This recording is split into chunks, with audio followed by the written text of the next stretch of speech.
It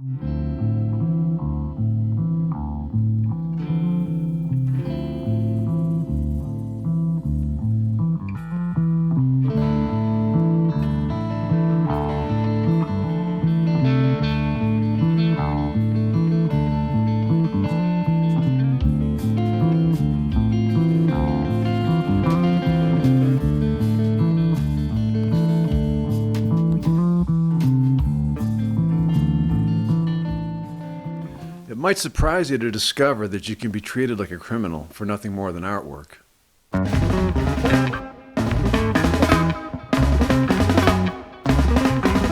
Turns out you can be, especially in this day and age with this administration. Free speech is in big trouble.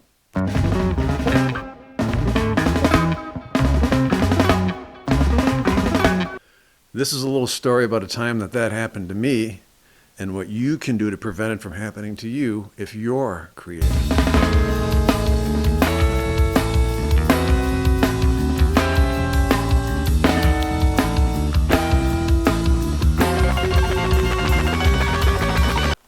But first, my name is Sean Madden, and I'm a guitarist.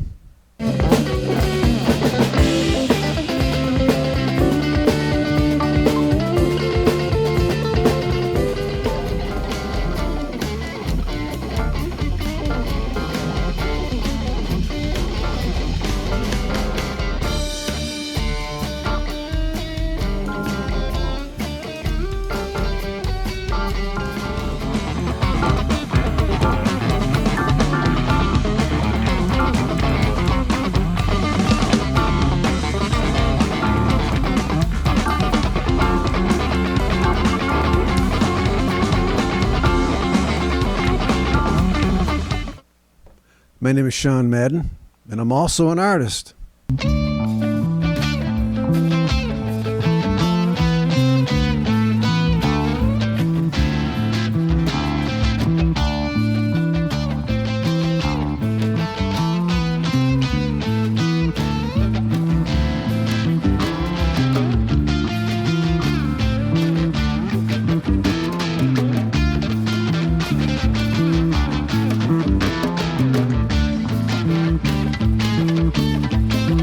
That's where our story begins, folks. It begins with my artwork. That's what we're talking about here today.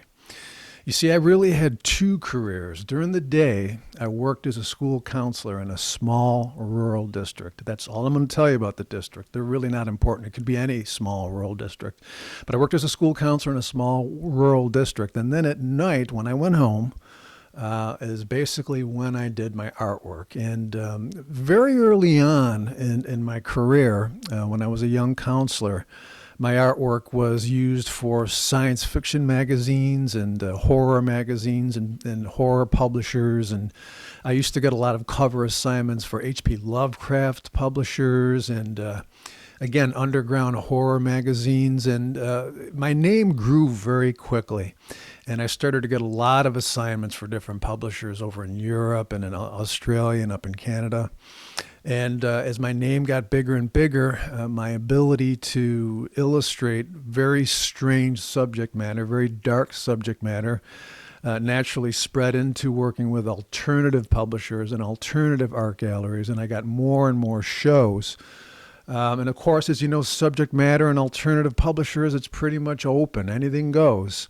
And so I published some pretty offensive things. While I really tried hard to keep these two careers separate, my day job as a school counselor and my night job as working as an illustrator and an artist, my name grew and grew. I ended up getting, and it became harder to do, ended up getting, into a lot of galleries, underground galleries, ended up, more and more magazine articles and more magazine covers about my work, magazine interviews and newspaper interviews. I was basically all over the world at that point. I was doing work for publishers. I was doing work for clothing companies. And as my name got bigger and bigger, eventually that nexus point happened where the conservative small rural district that I worked for found out about my artwork. And essentially the parents came after me with everything they had.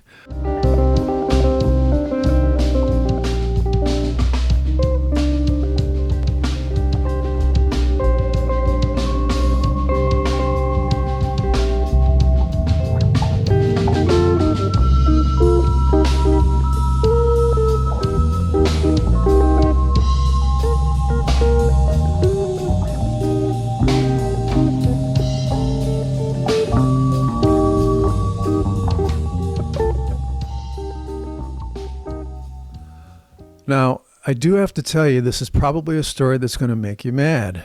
If you're pro-union, you're going to want to watch this story because this is a situation where it worked out the way that it's supposed to. If you're anti-union, for the same reason, you should really watch this. If you're conservative, you absolutely should watch this because you lost in this situation. You lost and I won. You lost hundreds of thousands of dollars and you lost important services for children because of your sanctimony. And in the end, I won and I got my job back.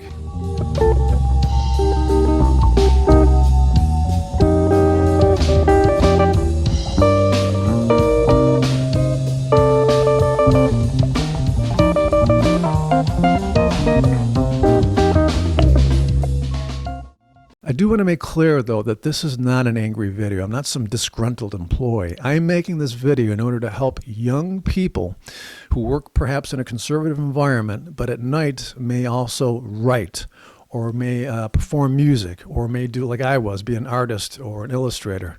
I want to make sure that what happened to me does not happen to anybody younger without any union protection. It's important to remember this. I had a strong union behind me. I was a 25-year counselor when this happened to me, and I was looking at retirement. Retirement was only 5 or 6 years away. But if you're younger and you don't have that kind of protection, you're basically a sitting duck for any conservative to come along, judge what you do, and come after you the way that they did for me. So I'm going to do 5 things in this video, and I'm going to get right to them. This is not about me. This is about the situation. So there's some mistakes that I made. And one of the first things that I'm going to do in this movie is I'm going to talk most importantly about the mistakes that I made. So the second thing I'm going to do is this thing happened and it was terrible. What were the damages? How bad were they? And I'm going to talk about the financial damages, absolutely, but I want to talk about the emotional damages, and they were quite significant. And I want to just say something. In watching this little video here, the kids and the families that depended on me on a daily basis and came to my office and called me for support and relied upon me, they're going to find out for the very first time what really happened and how needless it was. And they're probably even 12 years later, I'm sure they're going to be mad. How bad did it get? How ugly did it get? This is where my wife, for a long time, used to like to sit and read every single morning. One morning, we woke up, went on our back porch, and sitting right here was a dead, headless possum. Somebody had cut the head off of a poor little possum, brought him all the way to my house, and left it here for me as a warning. So what happened is the district that I worked at is 20 miles away, that way as the crow flies. That means that somebody took the trouble to kill an animal and drive 20 miles away and watch my property in order to look for a strategic spot, i.e. where my wife sits and reads every single day, and they decided to leave it here. You're awful lucky I did not catch you. Pretty disgusting, huh? Yeah, it's kind of ugly what God-fearing folks can do, cutting the head off a little possum. Anyways, all right, the other thing that I'm going to end up doing in this short video, and I have to do this, is I have to provide context for the people that looked at my work and didn't understand it at all. I have to provide context and understanding to these people, because if they had that, they would have realized, and I'm not exaggerating this, work just like mine, artwork just like mine can be found in just about every shopping mall in the country. Fourth, one of the things I'm going to end up doing is I'm going to have to talk about what to do if this happens to you. And what I mean by that is, if this happens to you, and I'm using this word very carefully, how are you going to survive it? How are you going to survive it emotionally? And one of the last things that I do is I'm going to talk about how this happened. And the reason I'm going to do that is because it's important. It's germane to this story. How does this happen? People would ask me. Why does anybody even care about what you do when you go home in your spare time? Why would they even be paying attention to it? Last thing I'm going to do, last but certainly not least, I'm going to show you some of the images that these people were so worked up about. These are images that are going to curve your spine and make you blind and make you go out and become a social liability.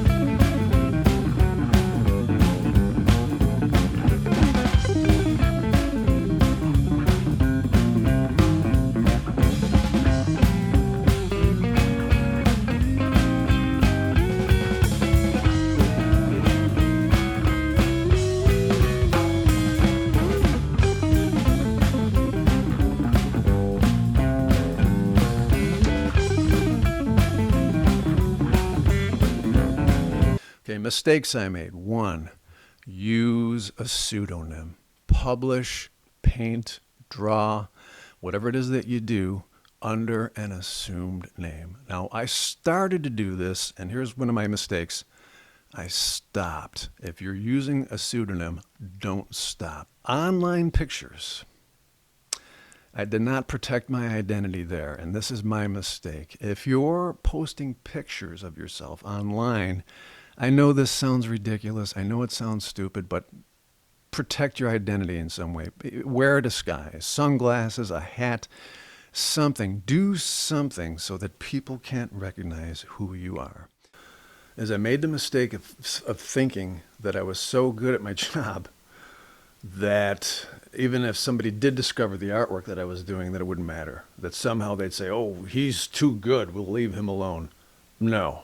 That's not the way that works. People will value you. I was considered a very valued employee. I was relied upon a lot, but it won't protect you in a situation like this. Not in a First Amendment, potential First Amendment lawsuit. Always assume you're being watched. Always proceed online. When you're promulgating your art form, when you're putting it out there, when you're at exhibits, when you're being interviewed about something that you wrote, when there's a magazine interview, always assume you're being watched and proceed as though you're being watched. Protect yourself. Never tell your colleagues about your art form. Never tell them about a book that you wrote if there's something sexual or something blasphemous in it or something freely expressive. Never adapt your art form for them. Don't change your art form. Don't change the way you write. Don't change the way you paint. Don't change the way you draw. Don't change the expressive quality of what you do, but protect it.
I would encourage you to try to remember that I was really just a guy minding his own business, doing artwork at home. I wasn't selling it at work. I wasn't sharing it at work. I was largely minding my own business and doing my own thing after I left the job.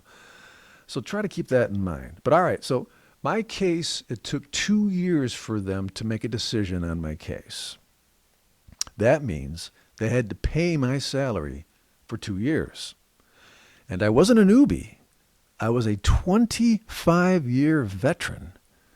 I had a big resume. So, I was doing okay. So my salary for 2 years, let's estimate that. It's a lot of money. Wait a minute, it gets worse. They had to hire somebody in order to replace me. Another trained counselor. Not cheap. They had to pay that person for 2 years. It's even more money. The other big expense, from what I can tell, were the legal fees on the part of the district. Now, I'm guesstimating this, obviously, but this part I do know. When something significant happens and the school district has to reach out to their legal team, just to pick up the phone and call them and get a phone consultation is easily between $150 and $200 for a phone consultation. To get that attorney to leave their office and drive all the way from Rochester out to the middle of nowhere, probably a lot of money for that trip. So I'm going to guess this is a situation that caused them to consult with their legal team a lot. And I'm going to guess the number to be right around there. Now, that's a lot of money. Now, for the taxpayers in the community where this happened, make sure you thank those people that started this nonsense. Make sure when you see them in the supermarket or there at the local pizzeria, no, I'm not going to give you the name. Make sure when you see them, make sure you let them know, thanks for throwing that money completely down the drain. Oh, wait a minute. For what purpose? Art. That's right. Didn't have a drinking problem. Didn't have a drug problem. I didn't lose my temper and yell at a parent or punch a parent in the face. Didn't have a tawdry affair with a colleague. I mean, none of the stuff that most people get in this situation for applied. I mean, my entire adult life, I don't even drink. Don't drink, don't smoke. Nothing. Not even arrested my entire adult life. So you paid for somebody that amount of money to stay home and paint. That's where that money went. I took that money and stayed home and painted all day with it. Kind of a waste of money.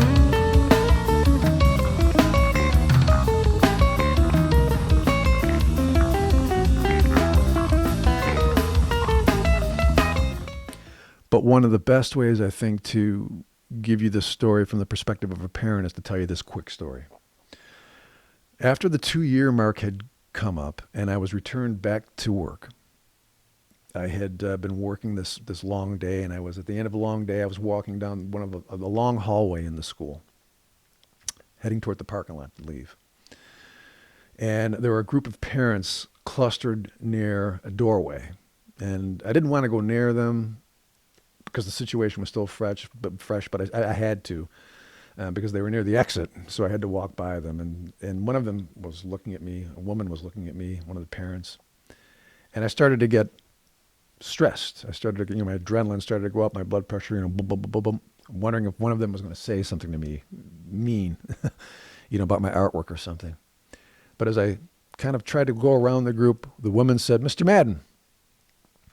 And she came up to me, and I walked over, and she said, "I want to let you know that I feel terrible about what happened to you, that you were taken away from the district." She said, "You were the only person that was able to work with my son. My son was responding to you. He hasn't responded to anyone since, and you were one of his main supports there. And we feel terrible about what happened." And she started to cry. And she said that she tried to speak out for me, but was basically shouted down by parents in the community that were more powerful than her. Now, that's terrible, that these other parents in the community had more power than her and basically outshouted her. That's terrible. But the other terrible part about that is that wasn't the only parent that was in that situation. I was really good at what I did, and there were other parents that lost their main support. A lot of one-parent households that depended on me for a lot of things. All of that was taken away from those parents because, wait for it, artwork. So, if you're out there watching this, and you're from some small little town somewhere and you've got nothing else to do, but gossip about other people. And you also have this burning desire to show other people just how morally superior you are. Why don't you go ahead and do that? It's going to cost you, though. And it may be for absolutely nothing. Absolutely nothing. And it could also hurt other people. Again, congratulations.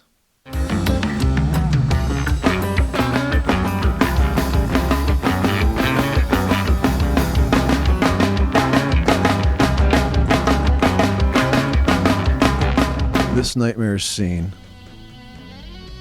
was painted by the Dutch artist Hieronymus Bosch. He lived between 1450 and 1560. Nobody was better at deep diving into the subconscious mind and pulling out the monsters and grotesqueries that live there, live within all of us. Nobody was better at doing that than Hieronymus Bosch. As we zoom in, we see monsters devouring people, defecating them out into an active sewer pit. We see people being skewered by musical instruments. Monsters, surely symbolic of our evils, torturing and molesting and eating people. Most notably, in the lower right-hand side, a pig nun attacking a man. More visions of hell from this mad genius. More monsters throwing people into lakes of flame, skewering them. These images are an essential part of art history, and they exist in libraries, universities, and even school districts globally. For an example in modern times of this level of genius, look no further than Salvador Dali. Again, a man who was tortured by the images that he saw in his dreams. However, unlike most people, he had the ability to reach within, grab them, and display them on a canvas. Another example in modern times of this level of genius, look no further than Ernst Fuchs. When I was a teenager, I would stare at this drawing for hours. I understood the level of craft it took in order to create something like this, and I was just awestruck by it. I wanted to know more. I wanted to be able to draw like this, and I wanted to be able to paint like this. This is art that moved me. It was very clear to me that these artists were in touch with something much, much deeper than general pop culture could ever deliver. And I wanted more of it. But I didn't grow up in Europe in the 30s. I grew up in North Buffalo in the 70s and 60s. And in order to really understand where these artistic inclinations I had, where they came from, and how they were really shaped into what they became, we're going to have to visit there for a second.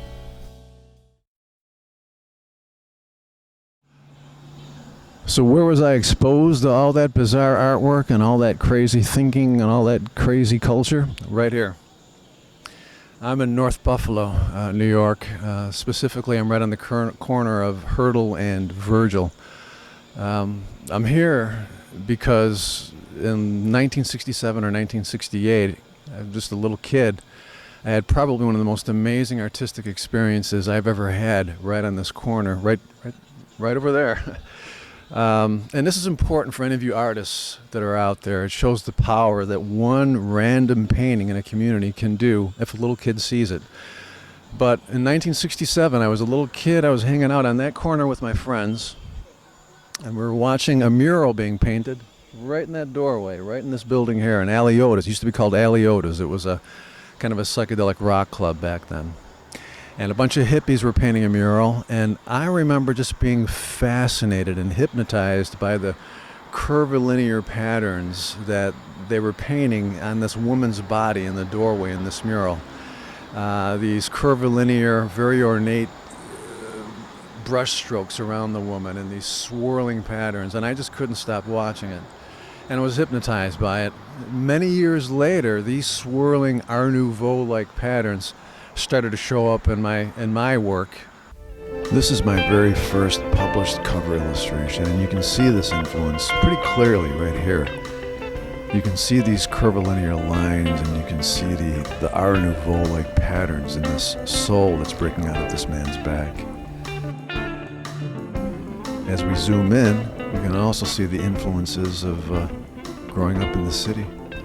You know what? I recently found a copy of that mural, a photo of that mural online. Somebody had posted it, and I got lucky, and I just got it.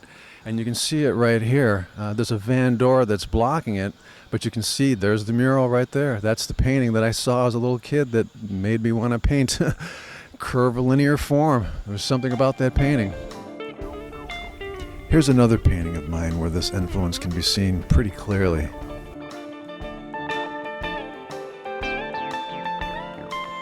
We lived about a half a block around the corner from here in a shitty little apartment, upstairs apartment. But one of the things that I had is I was surrounded by art at that point. My mother was an exhibiting artist and taught me how to paint from a very early age. Actually, I had a drawing table and a painting table right in my room growing up, all the way up into my adolescence. So this, for me, this is where it all started. But it was the 60s and it was the 70s, and it was a time of kind of psychedelic experimentation, a time of waterbeds and a time of blacklight posters and day glow colors, and a time of rebellion. And, I was growing up in an industrial Rust Belt city that never shut down. And my neighborhood was going all the time, and there was always live music to see, and there was always clubs with something going on, with live bands playing, and it was parties all night long that never stopped. And so it was an exciting place to grow up, but I was one pissed off fucking kid. I also saw things and experienced things in this neighborhood that quite frankly stained me for the rest of my life. I'm saying this as a 62-year-old man. That I'm quite lucky that I lived through. I got in a lot of trouble, and much of it was dangerous, and I'm lucky that I survived some of that. I'm not going to bore you with the stories. That's a whole nother documentary, quite honestly, but I'm very lucky that I made it out of this neighborhood alive. And all of the rebellion, and all of the brushes with the police, and all of the not showing up for school for weeks at a time and pissing off my probation officer in the process, all of the trouble that I got into eventually got me sent to a very important place. It got me sent here, right there, to a place called Buffalo Alternative High School. And so this was in downtown Buffalo. Had a satellite that I went to in the Central Park area, Fillmore and Leroy, for those of you that know Buffalo. And this was an interesting program, and here's why. For those of you that work in education, pay attention to this. This is important. Or work with kids. This is really important. They'd never get away with this now.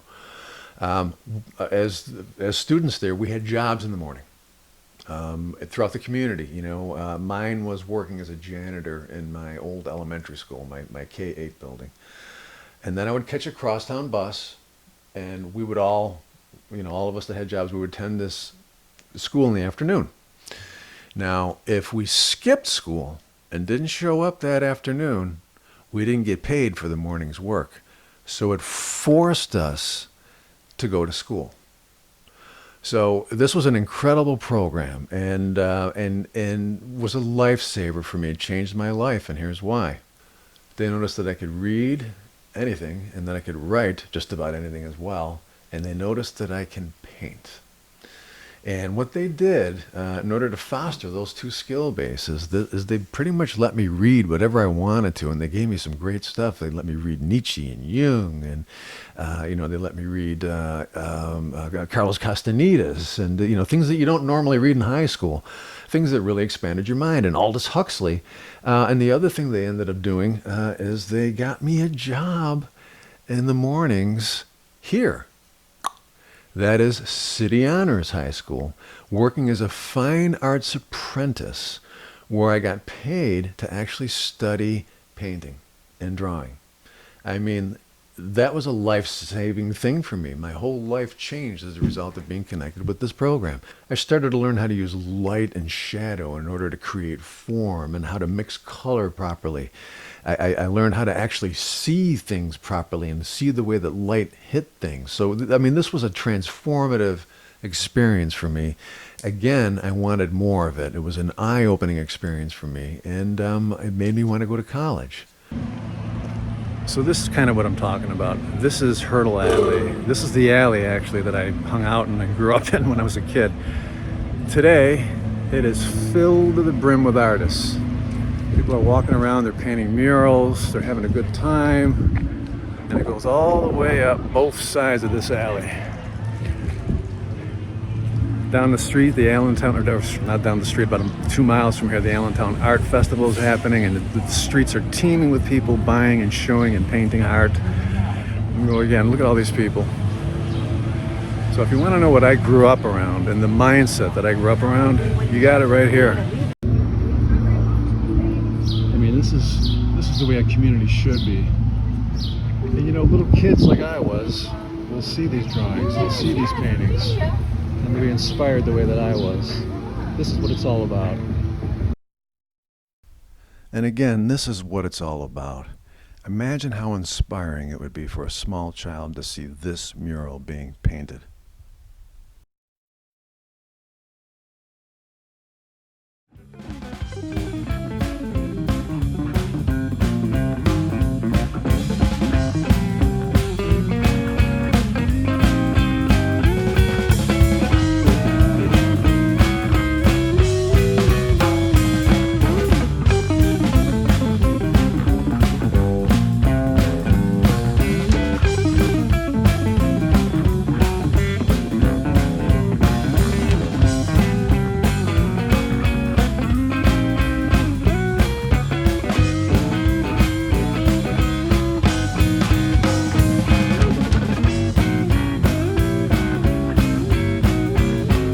Let me insert here very quickly, by the way, just for the sake of keeping the script really interesting, that even though I had a rough start, and I was lucky, and I mean this seriously, I was lucky to actually live to see 16.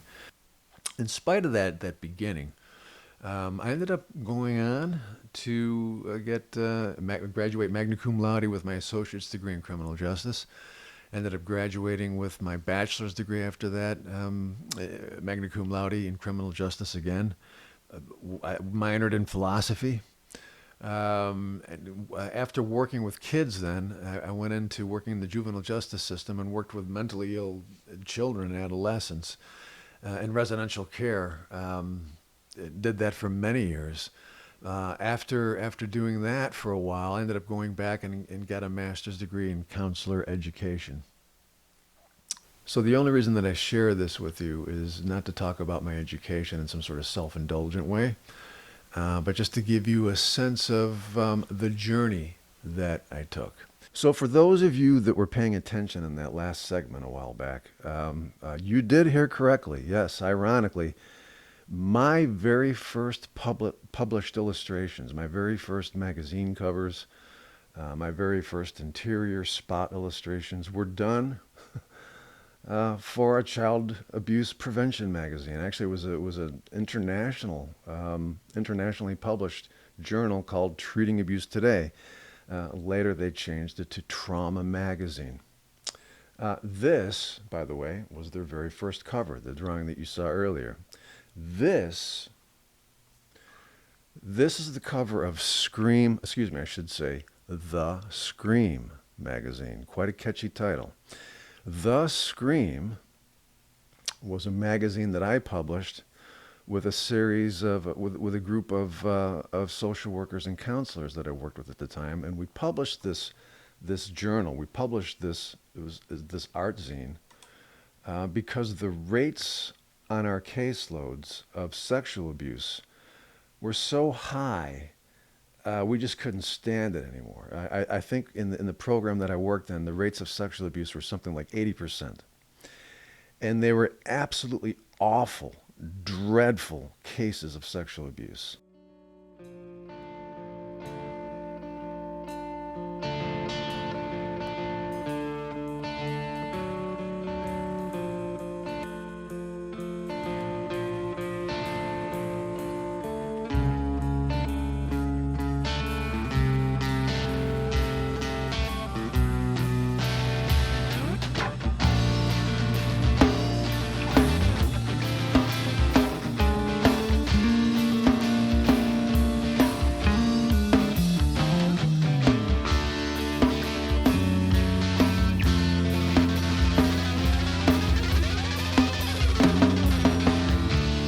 So my colleagues and I wanted to make sure that we created an art therapy zine for these victims of sexual abuse.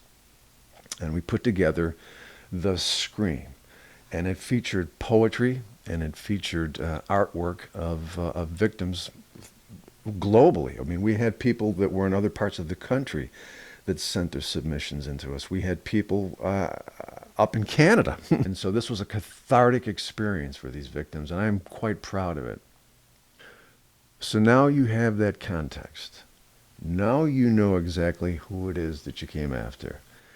Now you can hate me from an informed standpoint. You came after a guy that used art for decades in order to heal others. I mean, that's who you came after. I mean, I hope you're proud of yourself.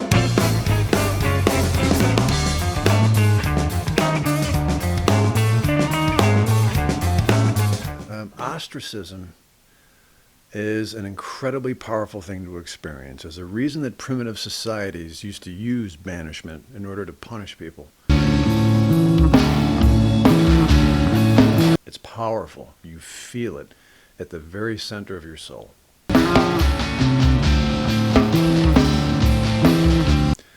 And that's exactly what happens to the person who's put on paid leave. So imagine how this felt for me here after decades of working with suicides and rape and child abuse and literally working in the trenches of the human services scene. This is the way that society pays me back. That's a very heavy thing to go through. So here are my recommendations. If this happens to you, let's say something that you wrote or some lurid photo from a party gets you put on paid administrative leave, regardless again of how good you are at your job, remember, it doesn't matter. I pointed that out to you. If that happens to you, see a counselor. See a counselor fast. Don't wait. That's one of the other mistakes I made, is that I waited for a long time before I actually talked to anybody about it, and that was a mistake.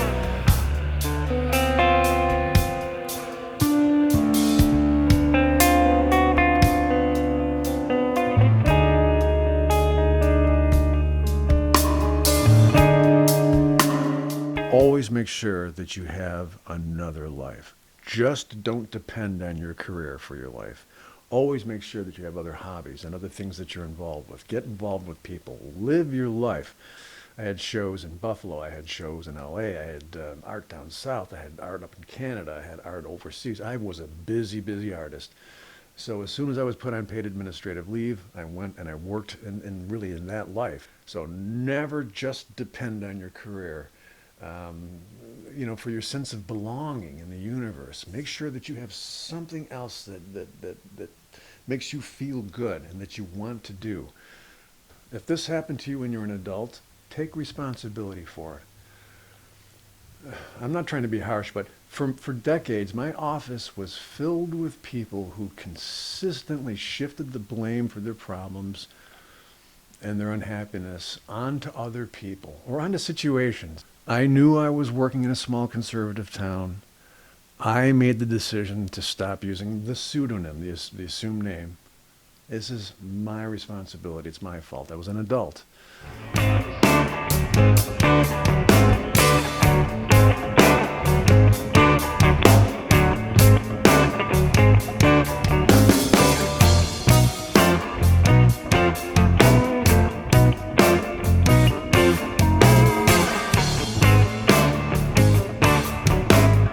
So we're here, folks. We're at the last chapter in this story. We're at the how section.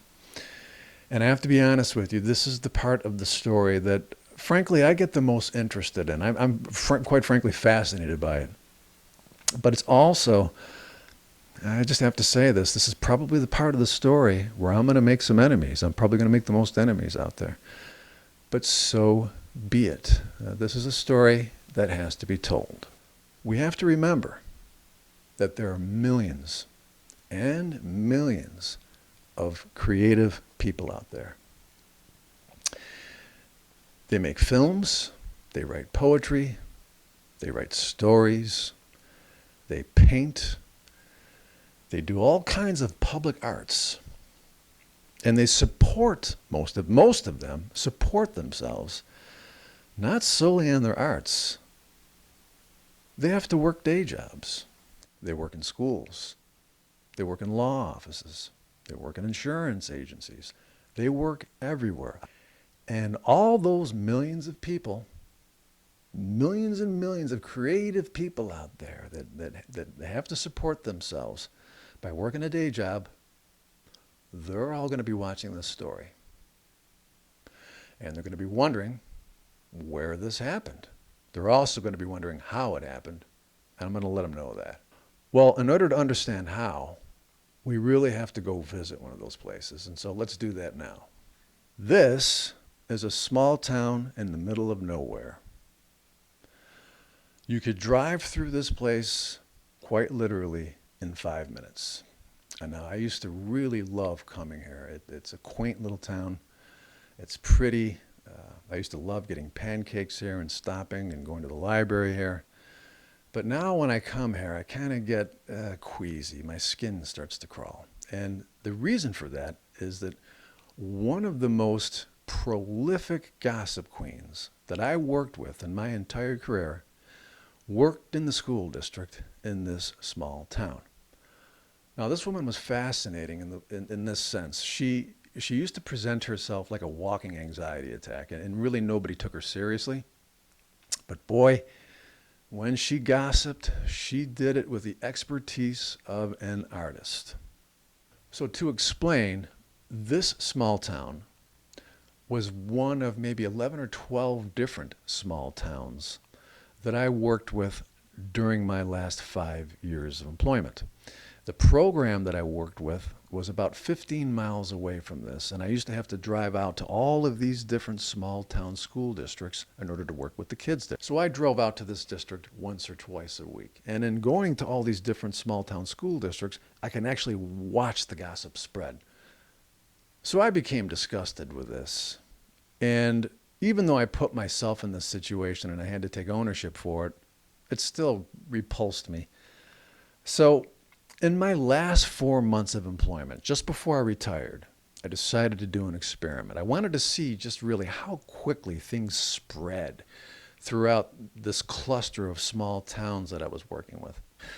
So I decided to paint an image that would be really offensive to dumb people. I mean, that's the only way to put it, I'm sorry. It would be really offensive to stupid people. And I thought, what about Satan? There's people that are stupid enough to believe that he actually exists, that there's some red man that lives underground with a pointy stick and he's going to set you on fire if you exercise free will. Why don't I just use him in some way? So I used Satan a lot throughout my career as a painter. Actually, at one point, I actually painted Satan's anus. Satan's anus was one of the very first sales I made in my first big show in Buffalo. But I didn't want to paint Satan's anus this time. I wanted to go all the way and paint Satan's penis. But I knew the only way to get away with it was to make it look like a strange landscape. So I covered it in spikes and weird-looking wrinkles. So it looked like some sort of a poisonous houseplant. And I covered it in vines and twisting shapes. And I surrounded the landscape around it with thick black trees and swirling crows, again, to make it look more like a landscape. And this part I'm particularly proud of. I surrounded it with light blue flames so that if you looked at the red penis with 3D glasses on, chroma-depth 3D glasses, it would look like it's aimed right at the viewer, like it was sticking out of the canvas, pointing right at you. Now, I'm going to show you the whole thing here. Get ready. Get your 3D glasses on, folks. Here it is, the one and only Satan's penis. Now, I want to point out to you that you could look at this all day long and nothing bad will happen to you. You're not going to engage in criminal behavior. You're not going to go insane. So this painting was due to be in a show in Portland, Oregon. So I photographed it and shipped the painting off, and then I put the photograph online to advertise the painting. Then I sat back and I waited to see what would happen. I didn't have to wait long at all for my little research project to start showing results. It became quite popular very quickly with a lot of people. Just as I had expected, I started to see in real time people logging into my social media accounts and in my website. Colleagues from the counseling department where I worked, teachers in other school districts, other school counselors, parents, some students, trainees in a management training program in a small town nearby, youth pastors in a small town nearby. It spread like wildfire. Unfortunately, here's how things backfired on me. I underestimated how narrow-minded these people were. I'm going to put it that way. And so word of this spread to a school administrator. The school administrator called our school administrator, my superintendent, and my principal had to get involved. And also our school resource officer got involved. Somebody made the wise decision, in other words, to call the sheriff. Now, I want you to pay close attention to what I'm saying, because this is so surreal, I have to put the words underneath what I'm saying. They called the police because I painted the penis of a mythical creature that doesn't exist. I didn't even do it in a photorealistic way. Again, it looks more like some sort of weird Martian landscape. So this will give you a clear indication of the people that I was dealing with. Now, thank God my administrator was a wonderful person, and I loved him a lot, and he was apologetic about this, and I actually apologized to him for it because he was a great guy, actually a good friend of mine now. The superintendent apologized and was embarrassed by it and felt bad that this had happened. And not surprisingly, the sheriff that got involved in it, our school resource officer, also apologized. He didn't want to be involved in this. He had actual things to do. He had serious things to take care of, and this was a waste of his time. And he was bright enough, thank God, to apologize. And he was put in a terrible situation by these morons. So, yes, the experiment backfired, but it does illustrate to you just how thick this gossip column can be in some of these small towns. And as artists, as writers, as perhaps amateur filmmakers, whatever it is that we do, we should never let these people stop us, but we have to protect ourselves from them. And that was the entire purpose of this story.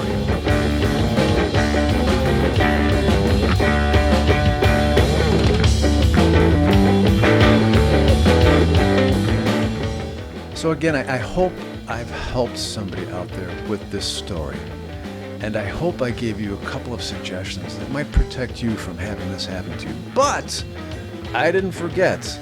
I made a promise at the beginning of this story that I was going to show you the images that were the most offensive. The ones that supposedly are going to cause the most damage. And here's the surprise. You would think that most of them would be sexual, but they're really not. At least according to the feedback I've gotten and I've been able to look and see. You know what really made people the angriest? Is the amount of blasphemy in my work. When I showed priests and nuns and bishops, for example, as monsters with sharp teeth that were indifferent towards children, that were constantly guilting and shaming people and making them feel bad and yelling at them. Or when I recontextualized crucifixion.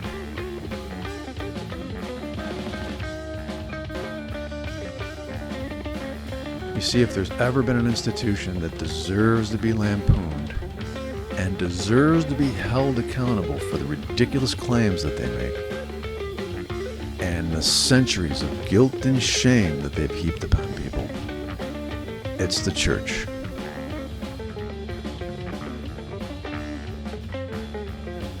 If that was the basis of your actions, i.e., if you're mad that I offended your religion, you'll have no apologies from me, ever.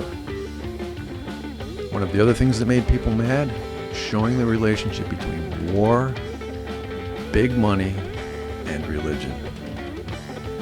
Even worse is if I showed the relationship between war and the effects it has on children.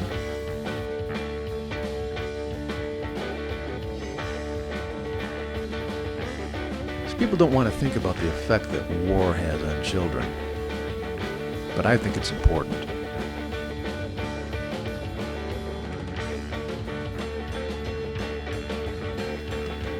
I also happen to think it's important to show that corporate America does not care for the health or well-being of children at all. And if corporate America could make money out of turning children into cigar lighters, they would. Next up is Mr. Beepy's bad day. This one, for some reason, really bothered a lot of people, and I guess I can see their point, so I'm going to have to explain it. You have to remember, I'm a counselor, and I worked with actual suicides, for decades. Many of them, so many of them, in fact, that I've probably forgotten a few. Early on, when I was in training as a counselor, I volunteered at Suicide Hotline. I actually took calls from people in the community that were planning to kill themselves. So suicide is something I worked with closely for years. I hate to break this to those of you that are out there that are confused by this. This is a drawing. This is not real. The calls that I had to deal with when I worked at Suicide Hotline, those were real. The clients that I worked with who actually wanted to kill themselves and felt that there was nothing left, those were real.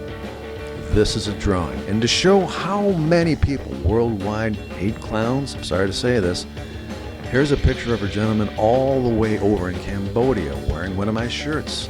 This was my best-selling image. It was on book covers, it was on magazines, it was on laptop covers, and it was on shirts all over the world. Now, I'm choosing this painting because it's pretty representative of what most of my work that has sex or nudity in it is like. This is Harold and Maude are tortured by the cucumber demons from under the kitchen appliances. That's the title of it, long, catchy title. And it shows a very square-looking couple in their kitchen, 1950s, and they're obviously being fed thoughts, evil, dirty, nasty thoughts by some sort of cucumber demons that live under their kitchen appliances. This painting, to me, is ridiculous. It's purposely absurd. And this represents what most of my work was like. It was pretty absurd, and anytime that I used nudity or sex in any way, and you could look through my catalog and it will verify this, I did it in a way that you really couldn't take it very seriously. I mean, this painting is psychotic. So, raunchy? Yes. Inappropriate? Absolutely. Were they supposed to be seen by children? No. And that's why they were guarded by one of these.